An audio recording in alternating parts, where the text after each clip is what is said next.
श्री सत्यनारायण व्रत कथा। बोलो श्री सत्यनारायण भगवान की जय। पूजा विधि। व्रत करने वाला पूर्णिमा व संक्रांति के दिन प्रातः अथवा शाम काल को स्नान आदि से निर्वृत्त होकर पूजा में आसन पर बैठकर श्रद्धापूर्वक श्री गणेश, गौरी, वरुण, विष्णु आदि सब देवताओं का ध्यान करके पूजन करे और संकल्प करे कि मैं सत्यनारायण स्वामी का पूजन तथा कथा श्रवण सदैव करूंगा। पुष्प हाथ में लेकर नारायण का ध्यान करे। यज्ञोपवीत पुष्प, धूप, नैवेद्य आदि से युक्त होकर स्तुति करे। हे भगवान, मैंने श्रद्धापूर्वक फल, जल आदि सब सामग्री आपको अर्पण की है, इसे स्वीकार कीजिए। मेरा आपको बारंबार नमस्कार है। इसके बाद सत्यनारायण जी की कथा पढ़े अथवा सुने। बोलो श्री सत्यनारायण भगवान की जय। श्री सत्यनारायण भगवान की व्रत कथा आरंभ। एक समय नैमिषारण्य रण्य तीर्थ में शोकना आदि 88,000 ऋषियों ने श्री सूत जी से पूछा, हे प्रभु, इस कलयुग में वेद विद्या रहित मनुष्यों को प्रभु भक्ति किस प्रकार मिलेगी तथा उनका उद्धार कैसे होगा। इसलिए हे मुनि, कोई ऐसा तप कहिए जिससे थोड़े समय में पुण्य प्राप्त होवे तथा मनवांछित फल मिले। वह कथा सुनने की हमारी इच्छा है।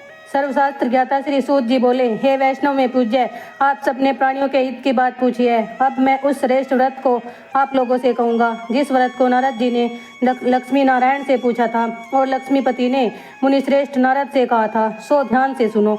एक समय योगीराज नारद जी दूसरों के हित की इच्छा से अनेक लोकों में घूमते हुए मृत्यु लोक में आ पहुँचे। यहाँ अनेक कार्यों में जन्मे हुए प्राय सभी मनुष्यों को अपने कर्मों द्वारा अनेकों दुखों से पीड़ित देखकर सोचा, किस यत्न करने से निश्चय ही प्राणियों के दुखों का नाश हो सकेगा।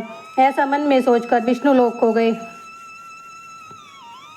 वहाँ श्वेत वर्ण और 4 भुजाओं वाले देवों के इस नारायण को देखकर, जिनके हाथ में शंख, चक्र, गदा और पद्म थे तथा वरमाला पहने हुए थे, स्तुति करने लगे। हे भगवान, आप अत्यंत शक्ति से संपन्न हैं। मन तथा वाणी भी आपको नहीं पा सकती। आपका आदि मध्य अंत नहीं।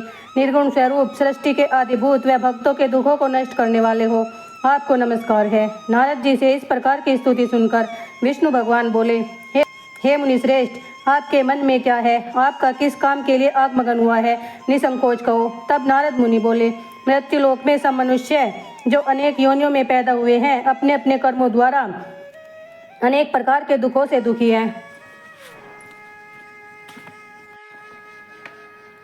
हे नाथ, मुझ पर दया रखते हो तो बतलाइए कि उन मनुष्यों के सब दुख थोड़े से प्रयत्न से कैसे दूर हो सकते हैं। श्री भगवान जी बोले, हे नारद, मनुष्यों की भलाई के लिए तुमने बहुत अच्छी बात पूछी है। जिस काम के करने से मनुष्य मोह से छूट जाता है वह मैं कहता हूँ। सुनो, बहुत पुण्य देने वाला, स्वर्ग तथा मृत्युलोक दोनों में दुर्लभ एक उत्तम व्रत है। आज मैं प्रेमवश होकर तुमसे कहता हूँ।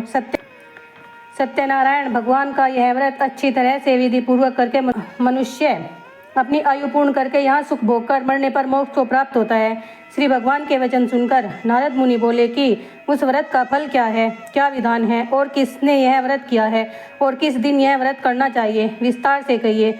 भगवान बोले, दुख, शोक आदि को दूर करने वाला, धन धान्य को बढ़ाने वाला, सौभाग्य तथा संतान को देने वाला, यह व्रत सब स्थानों पर विजय करने वाला है। भक्ति और श्रद्धा के साथ किसी भी दिन मनुष्य श्री सत्यनारायण की प्रातःकाल के समय ब्राह्मणों और बंधुओं के साथ धर्मपरायण होकर पूजा करे। भक्ति भाव से नैवेद्य, केले का फल, घी, दूध और गेहूं का चूर्ण सवाया लेवे। गेहूं के अभाव में साठी का चूर्ण, शक्कर तथा गुड़ ले और सब भक्षण योग्य पदार्थ जमा करके भगवान को अर्पण कर देवे तथा बंधुओं सहित ब्राह्मणों को भोजन करावे। तत्पश्चात स्वयं भोजन करे। नृत्य, गीत आदि का आचरण कर सत्यनारायण भगवान का स्मरण करते हुए समय व्यतीत करे। इस तरह व्रत करने पर मनुष्यों की इच्छा निश्चय ही पूरी होती है। विशेषकर कली काल में भूमि पर यही मोक्ष का सरल उपाय है। सूत जी बोले, हे ऋषियों, जिसने पहले समय में इस व्रत को किया है उसका इतिहास कहता हूँ, ध्यान से सुनो। सुंदर काशीपुरी नगरी में एक अत्यंत निर्धन ब्राह्मण रहता था। वह भूख और प्यास से बेचैन हुआ नित्य पृथ्वी पर घूमता था। ब्राह्मणों से प्रेम करने वाले भगवान ने ब्राह्मणों को दुखी देखकर बूढ़े ब्राह्मण का रूप धर के उसके पास जा आदर के साथ पूछा, हे विप्र, नित्य दुखी हुए पृथ्वी पर क्यों घूमते हो? हे श्रेष्ठ ब्राह्मण, यह सब मुझसे कहो, मैं सुनना चाहता हूँ।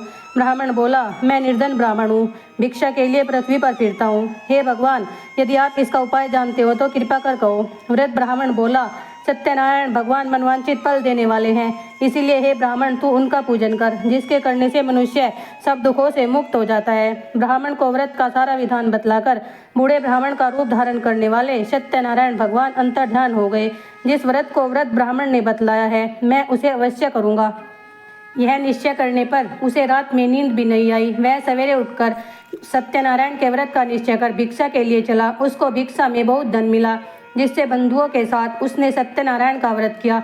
इसके करने से वह ब्राह्मण सब दुखों से छूटकर अनेक प्रकार की संपत्तियों से युक्त हुआ। उस समय से वह ब्राह्मण हर मास व्रत करने लगा। इस तरह सत्यनारायण भगवान के व्रत को जो करेगा वह मनुष्य सब दुखों से छूट जाएगा।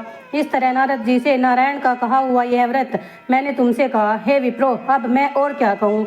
ऋषि बोले, हे मुनीश्वर, संसार में ब्राह्मण से सुनकर किस किसने इस व्रत को किया, हम यह सब सुनना चाहते हैं।